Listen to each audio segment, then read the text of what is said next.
पाकिस्तान और south Africa के दरमियान 2 टेस्ट मैचों की सीरीज़ का आज पहले टेस्ट का पहला दिन इख्तिताम हो गया और उसमें क्या शानदार पाकिस्तान ने कारकर्दगी का मुजाहरा किया है। दोस्तों, अगर आप बाबर आजम के फ़ैन हो तो इस वीडियो को लाइक और चैनल को सब्सक्राइब करना। वीडियो की तरफ बढ़ते हैं।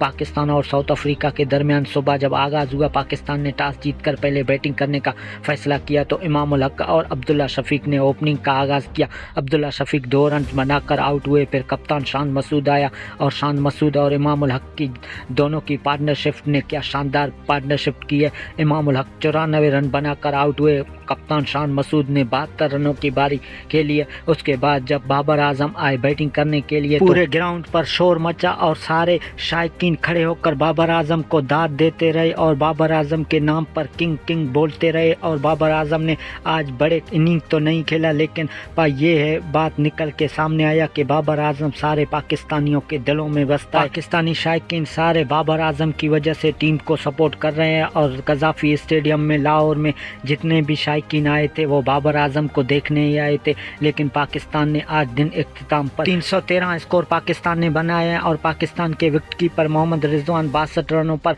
नॉट आउट है और पाकिस्तान की जानिब से सलमान अली आगा ने 52 रनों की बारी खेली है, वो भी नॉट आउट है। और पाकिस्तान सुबह जब आगाज़ करेगा तो मोहम्मद रिजवान और सलमान अली आगा इनिंग का आगाज़ करेंगे। देखते हैं कि साउथ अफ्रीका को पाकिस्तान को कितने रनों पर रोकता है। और अभी तो टेस्ट का आगाज़ है, लेकिन आगे देखते हैं कि पाकिस्तान साउथ अफ्रीका को काबू करता है।